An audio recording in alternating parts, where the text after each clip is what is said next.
নেতাজির জন্মদিনে এক মঞ্চে শাসক বিরোধী রাজনৈতিক দ্বন্দ্ব ভুলে মালদায় নেতাজির জন্মদিনে সামিল তৃণমূল সিপিএম নেতৃত্ব।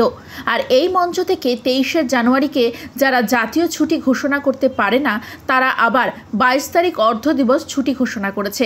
এমনই দাবি তুলে সোচ্চার হলেন সিপিএম এর কেন্দ্রীয় কমিটির সদস্য সুজন চক্রবর্তী। উল্লেখ্য, আজ ইংরেজবাজার পৌরসভার উদ্যোগে নেতাজি মোড়ে নেতাজি সুভাষচন্দ্র বসুর জন্মদিন পালনের আয়োজন করা হয়েছিল। যে মঞ্চে উপস্থিত ছিলেন ইংরেজবাজার পৌরসভার চেয়ারম্যান কৃষ্ণেন্দু নারায়ণ চৌধুরী সহ অন্যান্য তৃণমূল কাউন্সিলররা। তৃণমূলের এই মঞ্চে একই সঙ্গে উপস্থিত থাকতে দেখা যায় সিপিএম এর কেন্দ্রীয় কমিটির সদস্য সুজন চক্রবর্তীকে।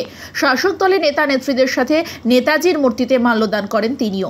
ছিলেন তার মধ্যে নেতাজি অগ্রগণ্য, এটা নিয়ে কোনো সন্দেহ নেই, কোনো সন্দেহ থাকতে পারে না। এটা আমাদের খুব দুঃখের ব্যাপার। 23শে জানুয়ারি গোটা দেশের জন্য দেশপ্রেমিক দিবস হিসেবে যেভাবে পালিত হওয়া উচিত, আমাদের দেশের সরকার কখনো তা করেনি। পশ্চিমবাংলায় দেশপ্রেমিক দিবস, পশ্চিমবাংলায় ছুটি মানে স্মরণ করার জন্য, ঘরে বসে ঘুমানোর জন্য না, এই মনোভাবের জন্য।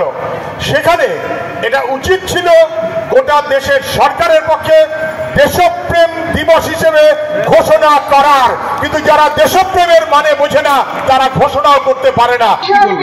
দেখুন, মালদা শহরে যেভাবে ক্লাব, স্কুল সবাই মিলিয়ে, বামফ্রন্ট, মিউনিসিপ্যালিটি সবাই মিলিয়ে যেভাবে প্রোগ্রাম করে, এটা খুবই ভালো এবং আমার ভালো লাগছে, নিয়ে কোনো সন্দেহ নেই।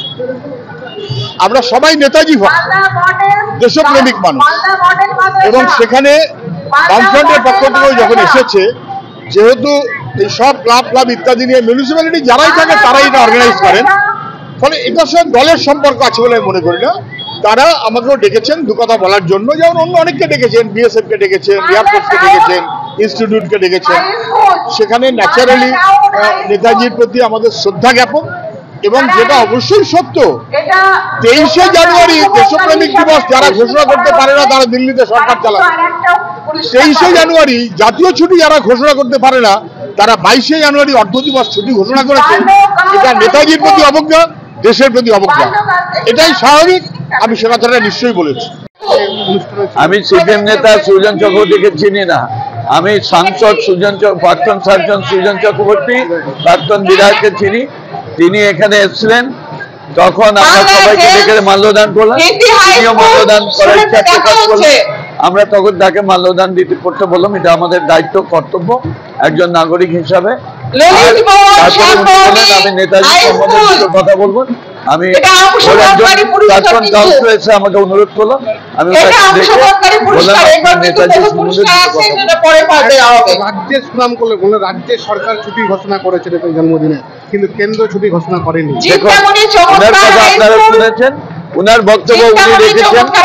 আমাদের কাজ হচ্ছে যে আমাদের এখানে যেই আসুন, দেখবেন বিএসএফ এর অফিসার এসছেন, ডিআইজি কমান্ডেন্ট এসছেন, আলাপতি জি এসছেন, আরো এসছেন, তাদেরকেও আমরা শ্রদ্ধা জানাই। আপনারা কি ছুটির দাবি করবেন কেন্দ্রের কাছে? আমরা তো আমাদের বাংলায় ছুটিটা ঘোষণা করেছি, আমাদের নেতৃত্ব করেছেন, এটাই আমাদের কাছে বড় ব্যাপার।